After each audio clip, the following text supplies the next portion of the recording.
Palestine.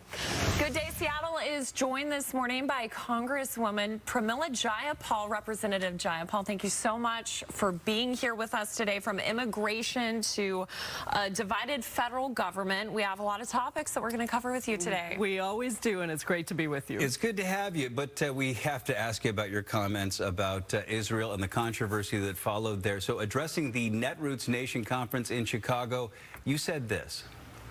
I want you to know that we have been fighting to make it clear that Israel is a racist state, that the Palestinian people deserve self-determination and autonomy. Okay, so a raw, pretty rare statement from a politician about what's happening on the ground in the Middle East, and needless to say, you took a little bit of heat for these comments. Do you stand by what you said? Well, I stand by my clarification, which was that I believe that it is really important that we focus on the policies of the Netanyahu government. I clarified that I do not question the existence of Israel as a Jewish democratic state, but I do question and critique the policies of the Netanyahu government, which I believe some of those policies are racist, and there are racists in the Netanyahu government. So I was clear about that. I apologize for any hurt that I might have caused, because I know this is an existential issue for a lot of people, but I also think it's important that we don't silence legitimate critiques of the Israeli government today.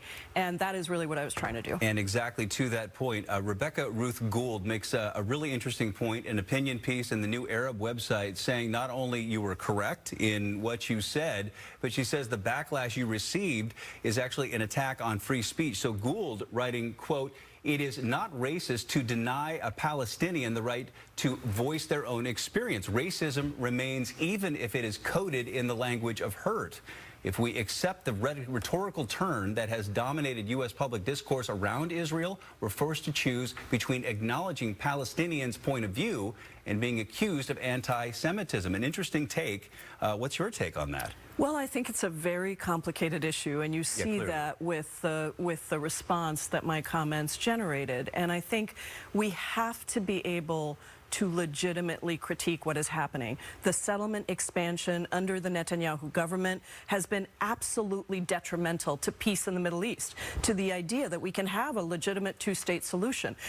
There are racists within the Netanyahu government that are dictating the terms of what happens. And I think the United States provides an enormous amount of aid to Israel, and we have to be consistent about our values around human rights, but ultimately around what is good for the existence of an Israeli state side by side with a Palestinian state, a real two-state solution, which I was in the region 6 years ago, and it has gotten significantly worse in terms of the ability for us to have a peaceful resolution. And I think that is a problem, and the United States needs to critique that. The official U.S. stance on Israel is a negotiated solution between Israel and Palestine, where each gets equal measures of freedom, security, prosperity. But that is much easier said than done, as we've seen. Both sides, I mean, neither legitimizes the other, possibly never will. Negotiations have been tried over the last 55 years, and all have failed countless times. So bottom line it for us. What is your stance on Israel-Palestine, and what should the U.S. policy look like moving forward? Well, I have consistently said that I support a two-state solution. The ability for Israel and Palestine to live side by side with the ability to do what's right for the people. I think that it is very, very challenging, and I think, unfortunately, the current Israeli government is taking positions and moving forward ideas that are going to make it impossible to get to that. And that is why I think it's important for the United States to weigh in on this. I think that it is important for us to continue the diplomacy, and I think it is important for us to recognize this is a very tense issue. And I got, you know, 2-to-1 calls on this issue. The two people were saying, don't retract anything. The one people were saying, you need to retract your statement. And I think that to me shows that this is an issue that has deep resonance, but for a relatively small number of people. I mean, if you look at the polling around the country, and certainly here in this district, what you see is the people that are following and tracking this issue might put it at the top of their list, but it's a relatively small portion. And within that group, it is actually very much towards the idea that we need a negotiated two-state solution, and the current Israeli government is not helping that situation. They are hurting the ability for us to move in that direction, and we need to critique it. All right, we're going to stay with tense issues right now. Another hot button issue we'll turn to now is immigration. You're on the Judiciary Subcommittee for Immigration. So what would you say to people who argue we should stop most immigration because we already have such an overwhelming issue providing services to people experiencing homelessness here on U.S. soil? I mean, it's a big issue in Seattle. We have headlines today in Burien. People just don't know what to do about this. Well, what I would say is that this country would collapse without immigrant labor, without the ability for us to bring in people that work in every sector of our economy. Some of the most innovative, creative minds are coming into the tech sector, into the healthcare sector, into research, into service industries. And our economy would collapse without that labor. So it is hypocritical for people to say we don't need immigrants. I'd like to see what happens if we had a day without immigrants in the United States. Everything would collapse. But I think the most important point here is what I've worked on for 20 years, and that is we need comprehensive, humane immigration reform. We do not have a functioning immigration system right now. We have a system where a patchwork of rules and regulations that are from 30 years ago. They do not meet the needs of our families, of our country, of our economy, and of our communities and our values. So that has been blocked consistently, unfortunately, by Republicans. We had a bipartisan bill that passed the United States Senate in 2012.